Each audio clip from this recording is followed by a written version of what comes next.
Nous avons approuvé le 18 mars 2019 la décision de faire du Pays de Béarn une structure candidate au dispositif national territoire d'industrie. Le 25 mars, le Pays de Béarn signait un protocole d'accord avec les autres intercommunalités sous le sigle LAC-Pau-Tarbes, la communauté d'agglomération, donc vous l'avez dit, de Tarbes-Lourdes-Pyrénées, la communauté de communes de Haute-Bigorre et la communauté de communes du Pays de Naye. Si je peux me permettre, ce sont deux petites communes qui ne sont pas intégrées dans les grandes intercommunalités ou les grandes structures comme la nôtre. Peut-être par résistance ou par... ça ne saurait tarder, m'avez-vous dit.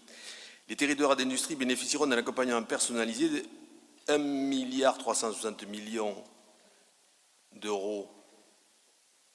Je ne dis pas de bêtises, non, je crois que c'est ça, ouais. Pour développer ou renforcer leurs projets de territoire, répondre aux enjeux pas majeurs. entièrement pour nous. Hein. Non, absolument. Et répondre aux enjeux majeurs recensés par la mission, recruter, innover, attirer. L'initiative fait l'objet d'un pilotage décentralisé par les conseils régionaux, par les intercommunalités et les industriels. Parmi les axes de développement identifiés sur le territoire, la structuration de la filière écosystème hydrogène apparaît comme un vecteur potentiellement fort en développement du territoire, pouvant également lui permettre de répondre aux enjeux de la transition énergétique. Alors la coopération s'est engagée entre les intercommunalités, les établissements de recherche et de formation et les industriels.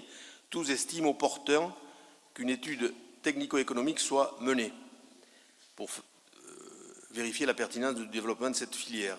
Les partenaires du contrat d'industrie ont déjà commencé à adopter la technologie et souhaitent déployer de nombreux projets autour de la filière hydrogène.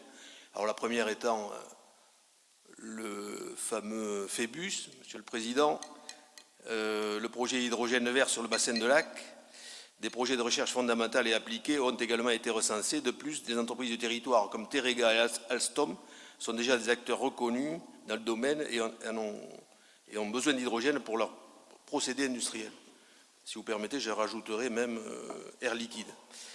Les 4 prochaines années pourraient constituer une période décisive pour le territoire de Lac-Pau-Tarbes pour l'émergence d'un écosystème énergie verte complet incluant l'intégration et la valorisation des énergies renouvelables, la production d'hydrogène vert par électrolyse de l'eau et le stockage et la distribution. L'hydrogène va jouer un rôle central dans la transition énergétique et le développement des territoires. Il permet à la fois d'améliorer et d'optimiser le potentiel énergétique, de décarboner les usages et de développer l'attractivité et l'emploi en soutenant l'innovation et la formation. Alors, je ne vais peut-être pas lire tout le texte, mais cette démarche s'inscrit dans un contexte national favorable. Le ministère de la Transition écologique et solidaire et le ministère de l'Économie et des Finances ont signé avec les dirigeants des grandes entreprises françaises de l'énergie le contrat stratégique de la filière industrie des nouveaux systèmes énergétiques. Il vise à faire de la transition énergétique un levier de réindustrialisation de la France. Un des projets structurants de ce contrat de filière est le développement de la filière française compétitive de l'hydrogène décarboné. Décarboné étant le maître mot en la matière. Pour l'ensemble des usages de chimie et d'énergie, par la massification de la demande pour les technologies matures et le soutien à l'innovation pour les technologies d'avenir. Il apparaît donc que... Alors, cette signature fera suite au lancement du plan national d'hydrogène en juin 2018. A fait suite en juin 2018. Il n'y a pas une erreur là? Donc c'est antérieur.